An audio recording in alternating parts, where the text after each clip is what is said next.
Hey everyone, welcome to Shifty's Club. Today I want to talk about the deck that I was going to use for the National Championship. I know all of you guys have probably been wondering by now why talking about these weird decks, and the reason is because, well, it's not that I'm the first one to think of them, it's just that, well, they're rogue and they're just ones that I figure out by myself, just trying to see what I can do. That's literally how much free time I have on my hands. Um, well, before work, of course, but the work calculated in, it's kind of hard to fit some stuff in. But anyway, let's start. My Nationals deck was actually going to be a deck that won the junior division, excuse me, and placed top 32 in Masters. And that deck is Ursaring Prime Vileplume. I know, sounds crazy, but once you understand the concept of the deck, it's not too exciting. It's just a really good deck. It's nothing exciting or surprising. It's just something everyone probably remembers about Kurzgar. I mean, the way it ran, and it's pretty much the same thing. But yeah, just to go ahead and tell you guys that that was actually my deck choice for our Nationals. If I told you there was something else or something, sorry about that. But as soon as Heart Gold Soul Silver was announced, I knew that that was the deck that I was going to use. I thought, yes, I'm bringing it out, I'm testing it. Of course I'm going to test out other decks, though. I did test out Yamega variants before then, but I know it wasn't that Canada popularized it for all of us, so, and I pretty much know that the deck is really good if you can get it set up. Pretty much the deck works like this. You try to get Teddiursa Call of Legends active, attach an energy, and attack, and flip a coin. If heads, they're trainer locked. If tails, they're not. Doesn't sound too great at first, but once you think for a second, oh yeah, that's right, there is no other trainer locking Pokemon that's basic. So that's basically our only option. Get it? Basically our only option. Anyway, but yeah, basic Pokemon doing trainer lock. We haven't seen too many of those in the past. So Spiritomb, and pretty much Teddiursa's been given us as an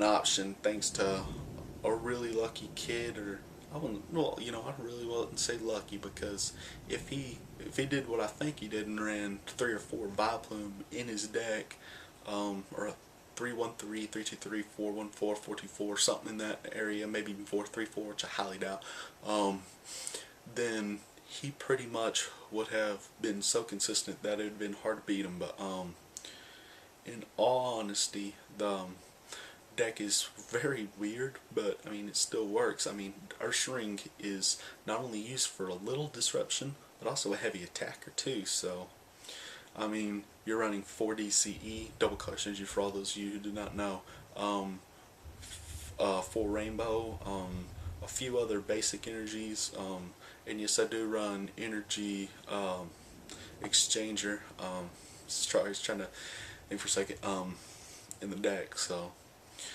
don't worry about having 5 different energy types in the deck. But the deck really does do good. You just got to know how to run it. And the way I run it is by trying to make sure I don't start with Oddish. If I don't start with Oddish, I'm in good hands. So what I did was I noticed that Oddish was starting about 50% of the time when I had 4 Teddiursa and, well, 4 Oddish. So cut it down to 3, a 3-1-3 line. Then later I'm seeing that it's still going about 40% of the time, so I added in a few other little tech cards. Not really, but since I was already running disruption like Judge and stuff to try to hurt my opponent a little,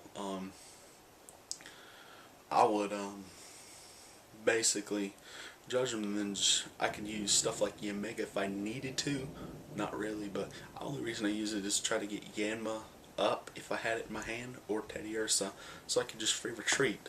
And stuff like Sneasel was also used because I could discard cards in my opponent's hand with Weavile, but Sneasel had free retreat, so that was another good thing. So once you combine, let's see, what was it? I think it was 9. I think it was.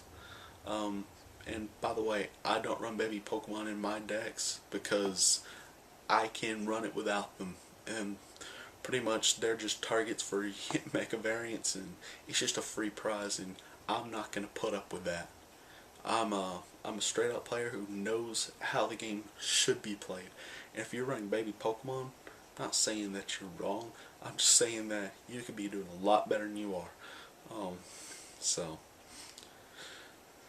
And pretty much that's the end of the case, because I know when my opponent has baby Pokemon stalling active, I can just bring up Weavile and I could touch another energy, because I know if I see a baby Pokemon, I don't know whether I'm going to get Teddiursa active, which I'm probably going to do, attach an energy, and then trainer lock them. And then the next turn, I'm going to try to get Vileplume up, get one of my Sneasel out of my bench the next turn, bring it up, evolve it, and I'm going to move the energy and attach in Darkness and pretty much hit them for 30, and it's not affected by Pokebodies, so you know, that's an easy KO right there. Also the same thing for like Yanmega. You can obviously reversal before Vileplume comes in play, send it back, or Pokemon Circulator even.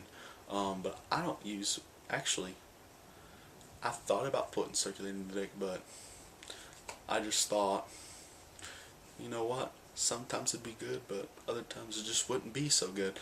But really the way the deck works, and I'll be very honest with you, is to run 9 different basic Pokemon that either are Teddiursa from Call of Legends or have free retreat costs.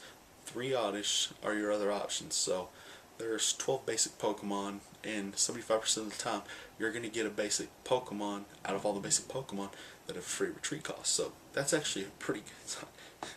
And the deck, the way it is, you hardly ever start out with Oddish. And the times you do, you don't really got to worry too much, because you got all those search cards to try to find Vileplume, get it up, you can even attach a DCE to it and get it retreated, and pretty much that's the way the deck works. And there's not too much to be said, but for all of you who are interested, I'll give you a deck list in the comment section down below, and pretty much just feel free to subscribe and post any comments that you may have. Like I said before, do not hesitate to post a deck that you want to see on my show, or pretty much even if it's upcoming and emerging powers, I'll do it. I mean, pretty much we all know Beartic's not going to do too much, so, and unless something else is going to happen. Holy crap. Anyway, what was that?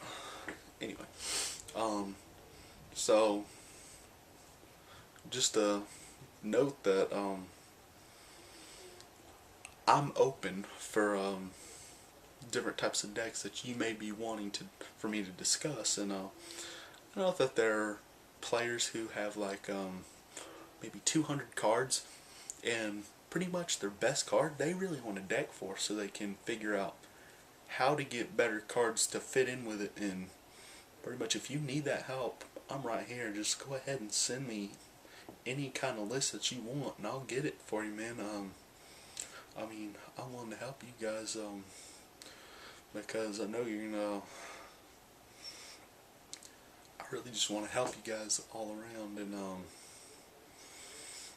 I figured that if I help you guys, I get more viewers, and I'd get a lot more requests, and I could do a lot more videos, so I wouldn't have to do a lot more thinking. But when you if you do decide you want to send me a deck list, and I know I'm sorry I'm taking the entire episode talking about my would have been Nationals deck, but if you actually want to, you can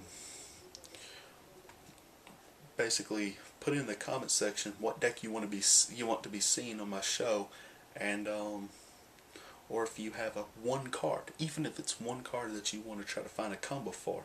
Now, I'm gonna say right now that not all cards have great combos, but I mean some cards do. I mean, even if it's stuff like some kind of Quillfish, or even if you're looking for a deck for Pidgeot.